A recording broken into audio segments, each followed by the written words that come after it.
Yo, I'm Ryan, and welcome to my video journal of dying. This is a place where I learn to live life more alive. And to me, living life more alive means being more confident in my meat sack, being more confident in my skin.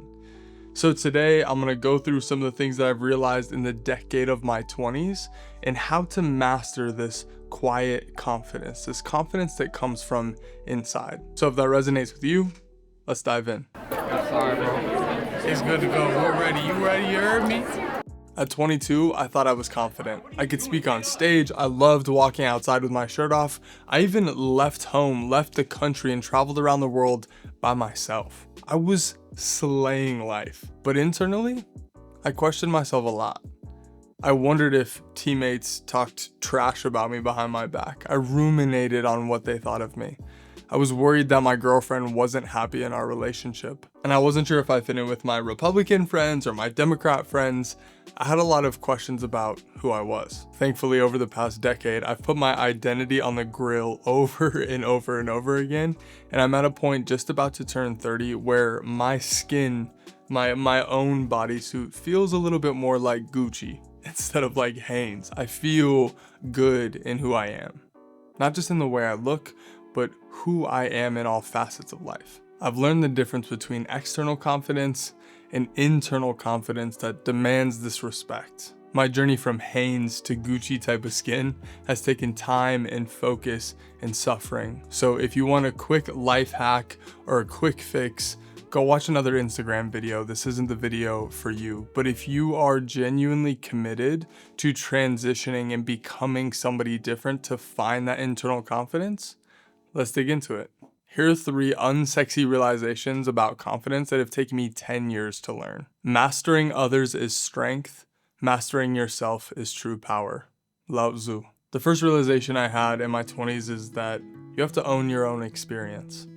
I had a girlfriend in my mid to late 20s that said to me, the version of you that I get and the version that I see on Instagram are just so different. And this shattered me. This lived rent-free in my mind for a long time. I started to doubt what I was doing. I started to feel anxious. I started to not feel comfortable filming, even in our own home, in the basement of our home, around her, because what she was saying was triggering me. And the truth is that part of me that was anxious and triggered and doubtful thought that she was right. I felt like a phony. Whether the statement that she said about being different online and in person was true or not, my feelings were real. My experience of her saying that was real. And because of that, I lost a lot of confidence in my personal brand and creating content in general. And I would imagine you've had an experience like this, whether it was with creating content or some type of art venture or working out or any aspect of life, where somebody says something to you and you get triggered. Something internally comes alive in you that creates this self-doubt, this anxiety, this trigger that you can't label. And if you're like I was, this is where you lose sight of what's actually happening. Those feelings aren't theirs. Those feelings are yours. What they're saying is pulling something out of you that is insecure, and you're putting that on display. My ex-girlfriend was just a mirror for pulling out some of those insecurities, some of those self-limiting beliefs out of me. And inevitably, when our relationship crashed and burned, I dove inward. I started asking my soul raw questions. I cried so many tears, a lot of them in the bathtub, and I looked at my shadows deeper than I ever had. I realized that my vice wasn't money, it wasn't sex, it was fame. And I didn't know how to handle this part of me. I didn't know how to look at him. I didn't know how to give him space. I was afraid of him. So I just repressed him down and down and down. And she helped boil this out of me so I could see it and take a look at it and create a relationship with him. It took me about 2 years to fully alchemize the emotions that she brought out of me, to create a relationship with this fame part of me and be okay with him and be able to re-engage with the camera and be like, yeah, I know who I am sitting in front of this camera. What I'm saying is that if you're triggered or having an emotion that you can't label and that you don't like, that is yours and nobody else's. That is yours to own. And once you take ownership of that, you can exfoliate it. You can break it apart and see what lives within it. And once you create a relationship with that thing, once you cry the tears, once you see the childhood pain, once you get a glimpse of whatever the juice, the root of that real challenge is, you'll start to unfold this confidence that no one can take away from you. The second thing I learned in my 20s is to stack the deck of proof. Confidence comes through evidence, and evidence comes through repetition. I'll give you an example. A belief that I created in my 20s is that the world isn't a scary place. And that didn't make sense for me at 20 years old because everyone that I told I was going out to travel, whether they were friends or family, I won't say everybody, most of them, like 85+%, would tell me how scary and dangerous the world is. So I set out to be like, I don't think that's the case.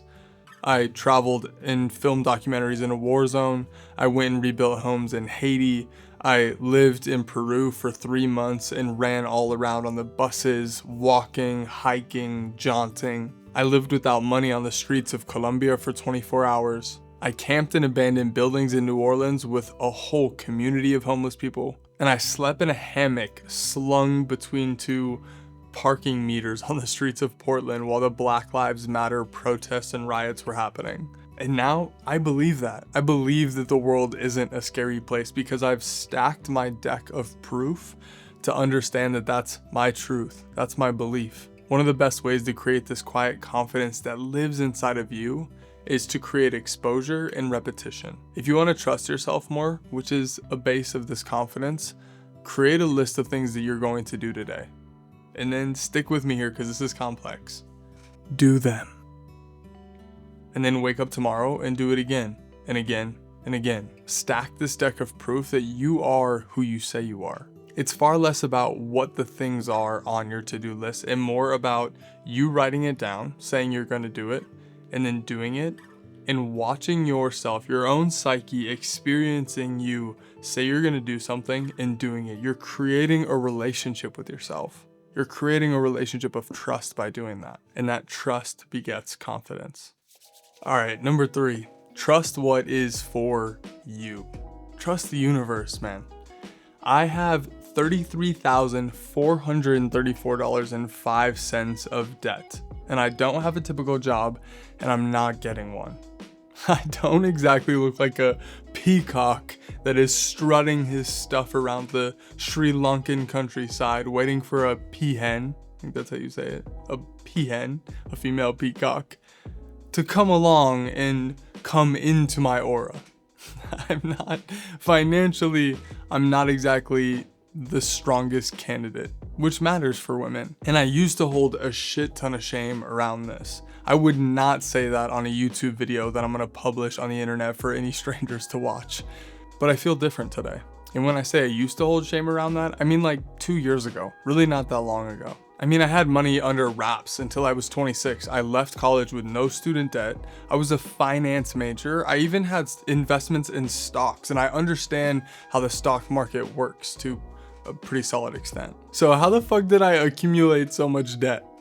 Well, that's a video for another time. But my point here is that it's my situation to own. It's Ryan's situation. That's who I am in this moment. That's my external world in this moment. And I get to trust that those around me are going to accept me in this version. And if they don't, that's okay. They get to walk away and navigate their own lives. There's 7 billion people on this planet.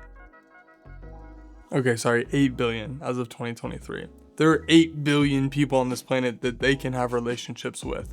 If I'm not fitting their goals and who they want to be and who they want to be around in this moment, that's okay. But I'm not going to outsource my power and be an intentional phony to keep them around. It's an act of faith. I'm choosing to trust the universe. I'm choosing to trust my partner, Juice. I'm choosing to trust that if she wants to stay with me as I am and work through this together, she will, and we will. And if not, she'll empower herself to walk away, and I'll have honor and respect for that. Through my 20s, I've learned that radical honesty creates a self-love that money can't buy. And that self-love cultivates the same confidence that we're talking about. Oh, maybe money can buy it. I just can't afford it yet. Jokes, folks.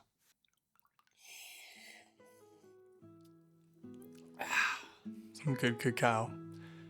Anyways, the last thing I'll leave you with here is a message to myself in 10 years, and maybe this is a message to yourself in 10 years.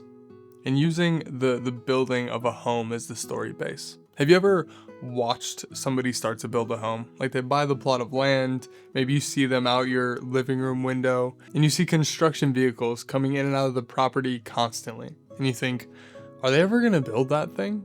And then all of a sudden it feels like it goes up like that. Like the house just all of a sudden has structure and a framing.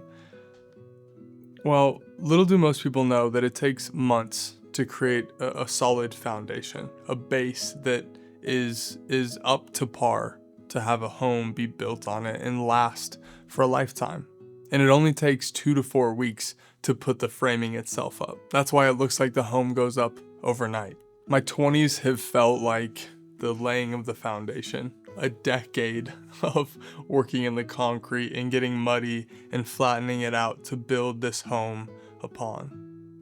And if you're in your 20s or really at any point in your life and you feel like, wow, I really want to master this quiet confidence, I want to understand myself better, it's going to take time and it will be worth every single moment. And I don't know, I hope at 39 I look back and think, wow, Ryan at 29 thought he was confident. I also hope he says Ryan at 29 was ready to live life more alive in the last decade.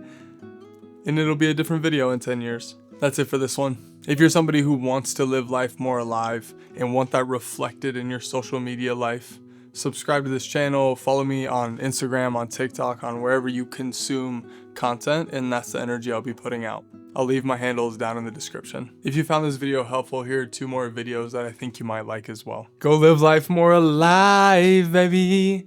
Well, I'm kicking the camera. Anyways, peace.